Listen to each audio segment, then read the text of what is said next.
बहुत पुराने समय की बात है। एक गांव में एक आदमी रहता था जिसके पास एक खूबसूरत घोड़ा था। उसके 4 बेटे थे जिन्हें वह बहुत प्यार करता था, लेकिन वे चारों मूर्ख थे। जब उनके पिता की मृत्यु हो गई तो वे सोचने लगे कि अब इस घोड़े का क्या किया जाए। काफी सोच विचार के बाद उन्होंने फैसला किया कि घोड़े को काटकर आपस में बांट लिया जाए ताकि किसी को इसकी देखभाल न करनी पड़े। लेकिन वे इस बात को लेकर उलझन में थे कि घोड़े के शरीर को बराबर कैसे बांटा जाए। इसी बीच वहां से एक समझदार राहगीर गुजरा। उसने चारों भाइयों से उनकी परेशानी पूछी।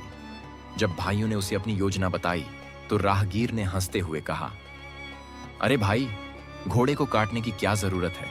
इसे बेच दो और जो पैसा मिले उसे आपस में बांट लो। चारों भाइयों को यह सुझाव अच्छा लगा। वे घोड़े को बेचने के लिए शहर की ओर चल पड़े। रास्ते में रात हो गई और वे एक जंगल में रुककर सो गए। जब वे गहरी नींद में थे तभी एक चोर वहां से गुजरा। उसने देखा कि चारों भाई बेखबर सो रहे हैं। वह चुपके से आया, घोड़े की रस्सी खोली और उसे लेकर भाग गया। थोड़ी देर बाद एक भाई की आंख खुली। उसने देखा कि घोड़ा गायब है। उसने अपने भाइयों को जगाया और बताया कि घोड़ा चोरी हो गया है। एक भाई ने उबासी लेते हुए कहा, कोई बात नहीं, रमजान खान ले गया होगा, सुबह देख लेंगे। सुबह हुई तो वे घोड़ा ढूंढने निकल पड़े। रास्ते में उन्हें ऊंट के पैरों के निशान दिखे। पहले भाई ने कहा, यह किसी ऊंट के पैरों के निशान हैं। दूसरे ने कहा, भाई, यह ऊंट नर है। तीसरा बोला, यह ऊंट एक आंख से अंधा लगता है। चौथा बोला, लगता है यह रस्सी तोड़कर भागा है। थोड़ी ही दूर पर उन्हें एक परेशान आदमी मिला। उसने पूछा, क्या आपने मेरा ऊंट देखा है? पहले भाई ने कहा, क्या वह नर ऊंट था? दूसरे ने कहा, क्या वह एक आंख से अंधा था? तीसरे ने पूछा, क्या वह रस्सी तोड़कर भागा था? वह आदमी चौंक गया और बोला, हाँ हाँ, तुम लोगों ने बिल्कुल सही कहा। अब बताओ, मेरा ऊंट कहां है? चारों भाइयों ने एक साथ कहा, हमने ऊंट को देखा ही नहीं। वह आदमी गुस्से में बोला, तुम लोग झूठ बोल रहे हो। अगर तुमने ऊंट नहीं देखा तो इसके बारे में इतना कुछ कैसे जानते हो? फिर वह बोला, चलो बादशाह के पास चलते हैं, वही इंसाफ करेगा। रास्ते में चारों भाइयों को एक औरत के पैरों के निशान दिखे। पहले भाई ने कहा, यह किसी औरत के पैरों के निशान हैं। दूसरा बोला, वह घर से नाराज होकर निकली है। तीसरा बोला, लगता है वह गर्भवती है। थोड़ी ही दूर पर एक आदमी भागा भागा आया और पूछा, क्या तुमने मेरी पत्नी को देखा? पहले भाई ने कहा, वह जो घर से नाराज होकर निकली थी। दूसरा बोला, जो गर्भवती थी। वह आदमी घबरा गया और बोला, हाँ हाँ, बिल्कुल वही। बताओ, वह कहां गई?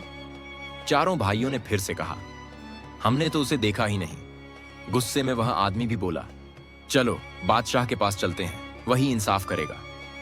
अब चारों भाई, ऊंट का मालिक और औरत का पति बादशाह के दरबार में पहुंच गए।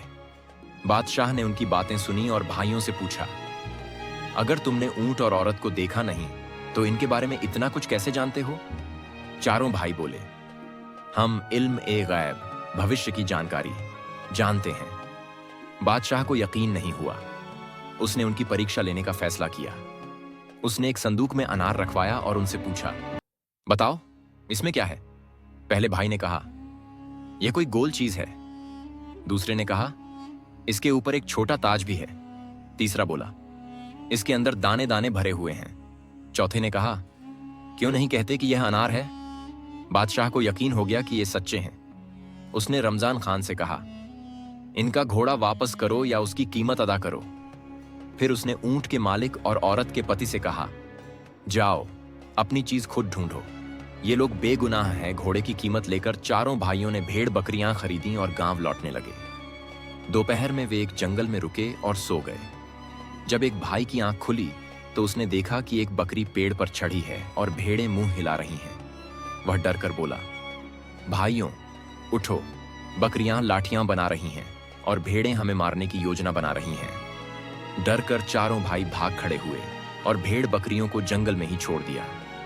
पीछे से एक भेड़ उनके पीछे दौड़ी तो एक भाई ने पत्थर मार दिया और बोला, एक को तो मार दिया, अब बचने का कोई चांस नहीं। थोड़ी दूर भागने के बाद वे रुके और गिनती करने लगे। लेकिन हर भाई अपने आप को गिनना भूल गया और बोले, अरे हमारा एक भाई गुम हो गया। उसी समय एक घुड़सवार वहां से गुजरा। उसने उनकी हालत देखी और कहा, अगर मैं तुम्हें सही सही गिन दूं तो मुझे क्या मिलेगा? चारों बोले, हम तुम्हारे गुलाम बन जाएंगे। घुड़सवार ने एक एक करके उनकी गिनती की और कहा, तुम सब 4 हो। भाइयों ने खुशी खुशी उसकी गुलामी स्वीकार कर ली और उसके साथ चल पड़े। सीख, इस कहानी से हमें यह सीख मिलती है कि बिना समझदारी के कोई भी बात करना और अंधविश्वास पर चलना हमें मुश्किलों में डाल सकता है। इसीलिए सोच समझकर ही कोई निर्णय लेना चाहिए।